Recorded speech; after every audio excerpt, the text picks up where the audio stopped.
వాగర్థావివ సంపృక్తౌ వాగర్థ ప్రతిపత్తయే జగతః పితరౌ వందే పార్వతీ పరమేశ్వరౌ. ఆదిత్యాయ చ సోమాయ మంగళాయ బుధాయ చ గురుశుక్రశనిభ్యశ్చరాహవే కేతవే నమః. శృంగేరి జగద్గురు పీఠాధిపతులకి, కంచి పీఠాధిపతులకి నమస్కారములు తెలియజేసుకుంటూ కార్యక్రమాన్ని ప్రారంభిద్దాం. ఈ జూన్ 16వ తారీఖు నుంచి 30వ తారీఖు వరకు ద్వాదశ రాశులలో జన్మించినటువంటి వారికి ఏ విధంగా ఉండబోతుందో తెలుసుకునే ప్రయత్నం చేద్దాం. ముందుగా వీక్షించేటువంటి ప్రేక్షకులకి ఒక చిన్న మనవి. చాలామంది ఎంతో గొప్పగా ఆదరిస్తూ వస్తున్నారు ఈ యొక్క రాశుల ఫలితాలకు సంబంధించి. ప్రతి 15 రోజులకు ఒకసారి చేస్తూ ఉన్నాం. అయితే కొంతమంది ఈ చెప్పినటువంటి ఫలితాలు మాకు వ్యతిరేకంగా జరుగుతున్నాయి అనేటువంటి యొక్క అంశము, ఎందుకు మాకు జరుగుతున్నాయి అనేటువంటిది కూడా బాధను వ్యక్తం చేస్తున్నారు. అయితే గమనించినటువంటి అంశం ఏంటంటే, చాలామంది కన్ఫ్యూజన్ అనేటువంటిది అవుతున్నారు అనేటువంటిది. అంటే వాళ్ళకి పుట్టినప్పుడు జన్మ నక్షత్రం ఒకటి ఉంటుంది, కానీ ఆ నక్షత్రాన్ని బట్టి రాశి ఉంటుంది. ఆ రాశిని మీరు పరిగణనలోకి తీసుకోకుండా మీ యొక్క నామ నక్షత్రానికి మాత్రమే ఉన్నటువంటి రాశిని పరిగణనలోకి తీసుకుంటున్నారు. ఉదాహరణకి కోదండరాం అనేటువంటి పేరుంది.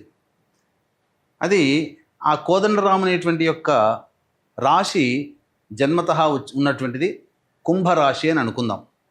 కానీ కోదండరాం అనే పేరుంది కాబట్టి కేకో హాహి పునర్వసు కాబట్టి మిథున రాశి ఫలితాలని చూసుకుంటున్నారు. జన్మించిన రాశి ఏమో కుంభరాశి అయినప్పుడు నామనక్షత్రం ప్రకారం చూసుకునేటువంటి యొక్క మిథున రాశి ఫలితాలు ఎలా సరిపోతాయి? అది ఒక తప్పు జరుగుతుంది. తెలియనటువంటి రెండవ తప్పు ఏంటంటే, చాలామంది ఈ వెస్ట్రన్ ఆస్ట్రాలజీని ఎక్కువగా ఫాలో అవుతున్నారు. చాలా చోట్ల రాశి ఫలితాల్లో మీకు ఏం చెప్పబడి ఉంటుంది? ఉదాహరణకి జూలై 24 నుంచి ఆగస్టు 23 వరకు సింహరాశి అని చెప్పబడి ఉంటుంది. అంటే ఆ మధ్యలో పుట్టినటువంటి వాళ్ళందరూ కూడా సింహరాశి చూసుకోవాలి అని చెప్పి ఆ జొడాయిక్ సైన్ ప్రకారం వాళ్ళు, అదంటే సన్ జొడాయిక్ సైన్ ప్రకారం. మనది రాశి అనేటువంటిది చంద్రుని బట్టి ఉంటుంది. అది మీరు రవిని బట్టి ఉండేటువంటి, రవి ఆ సమయంలో సింహరాశిలో ఉంటాడు కాబట్టి అది రవిని బేస్ చేసుకొని చెప్పేటువంటిది.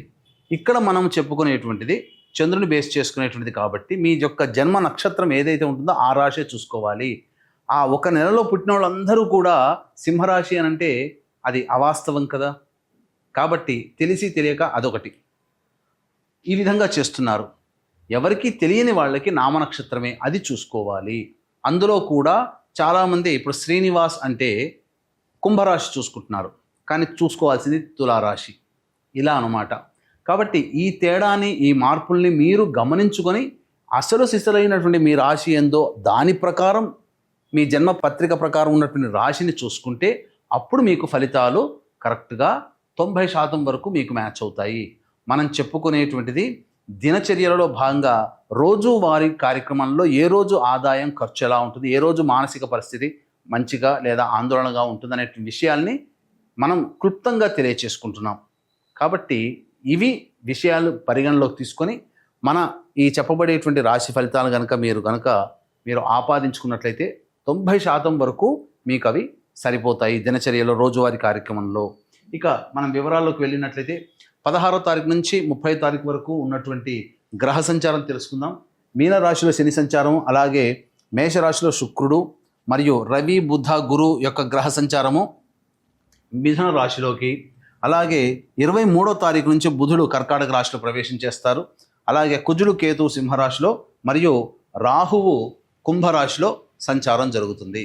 దీనిని బట్టి ఈ 12 రాశుల వారికి ఏ విధంగా ఉండబోతుంది 16వ తారీఖు నుంచి మరియు 30 జూన్ వరకు అని తెలియజేసుకుందాం. ద్వాదశ రాశిలో భాగంగా చివరిదైనటువంటి మీన రాశిలో జన్మించినటువంటి వారికి 16 జూన్ నుంచి 30 జూన్ వరకు ఏ విధంగా ఉండబోతుందో తెలుసుకునే ప్రయత్నం చేద్దాం.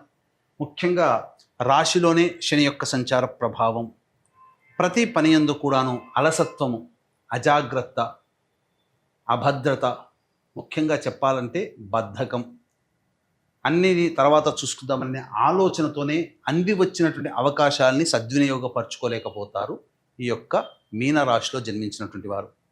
ముఖ్యంగా మీ ఆరోగ్యం పట్ల కూడా శ్రద్ధ వహించాల్సినటువంటి పరిస్థితి. ఎప్పుడు మంచిగా ఉన్నప్పటికీ ఏదో ఒక అనారోగ్య సమస్యతో సతమతం అవ్వాల్సిన పరిస్థితి గోచరమవుతుంది. ఇక 12వ ఇంట రాహువు ప్రధానంగా చూసుకున్నట్లయితే విదేశీయానం విదేశీ విద్యకు అనుకూలించేటువంటి సమయం కాబట్టి విద్యార్థులకి చక్కగా విదేశీయానానికి సంపూర్ణంగా అనుకూలంగా ఉంటుంది.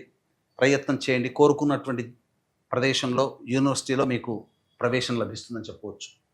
శుక్రుడు కూడా అనుకూలంగా ఉన్నటువంటి కారణం చేత ముఖ్యంగా లక్ష్మి మీ ఇంటికి వస్తుందని చెప్పవచ్చు. అంటే ఏంటి? ధన రాబడి బాగుంటుంది, అలాగే రాని బాకీలు వసూలవుతాయి. ముఖ్యంగా ఇంట్లో ఉన్నటువంటి స్త్రీలు అనగా తల్లి, భార్య, పిల్లలు, చెల్లెలు, అక్కయ్యలు, తోటివారు ఇలా స్త్రీలని గౌరవించడం ద్వారా చాలా ప్రశాంతకరమైనటువంటి జీవితం, కుటుంబ పరంగా కూడా ఆనందంగా చక్కగా జీవించడం అనేటువంటిది ఉంటుంది. అన్ని విధాలుగా యోగదాయకంగా ఉంటుందని చెప్పవచ్చు. ఇక్కడ అర్ధాష్టమ రవి, అర్ధాష్టమ గురువు, ఇది కాస్త అనుకూలంగా ఉండదు. చేస్తున్నటువంటి వృత్తి ఉద్యోగాల్లో మార్పులని మీరైనా కోరుకుంటారు, యాజమాన్యమైనా కోరుకుంటుంది. కాబట్టి ప్రతి దానికి కూడాను మానసికంగా సంసిద్ధత వ్యక్తం చేయండి. కష్టములు ఉంటాయి, కానీ దైవానుగ్రహాన్ని పొందే ప్రయత్నం చేయండి. గురువు కూడా అనుకూలంగా లేని కారణం అయితే ఇట్టి గురువు అనుకూలంగా లేకపోవడం మరియు మూఢవి కూడా ఉన్నటువంటి కారణం చేత పూర్తిగా దైవబలం లేకుండా ఉండడం, తద్వారా సమస్యలకి ఎక్కువగా కష్టపడాల్సినటువంటి పరిస్థితి సమస్యల పరిష్కారం కోసం. ఒక బుధుడు మాత్రం మీకు ప్రధానంగా గృహ సంబంధమైనటువంటి సమస్యల్ని తీరుస్తాడు. 22వ తారీఖు వరకు అనుకూలంగా గురుడు ఉంటాడు, కానీ మళ్ళీ 23వ తారీఖు నుంచి ఆ బుధుడు కూడా అనుకూలంగా లేడు. కాబట్టి రాని బాకీలు వసూలు కావడం కష్టము. 23వ తారీఖు నుంచి డబ్బులు ఎవరికీ అప్పుగా ఇవ్వకండి. శిరో సంబంధమైనటువంటి నర సంబంధమైనటువంటి ఇబ్బందులు ఎదుర్కోక తప్పదు. ఇక కుజకేతుల యొక్క సంచారం సంపూర్ణముగా మీకు అనుకూలంగా ఉండడం.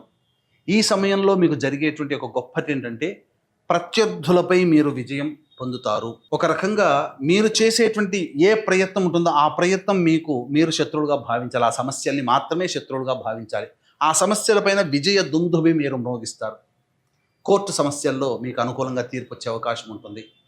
ఇతరులతో సంప్రదింపుల ద్వారా సమస్యల్ని పరిపూర్ణం చేసుకోగలుగుతారు. తద్వారా అన్ని విధాలుగా కుజకేతుల యొక్క సంచారం మీకు అనుకూలంగా ఉంటుందని చెప్పవచ్చు. ఇక ఈ రాశిలో జన్మించినటువంటి మహిళలకి గతంలో కంటే కూడా ఎక్కువగా శుభ ఫలితాలు కలుగుతాయి.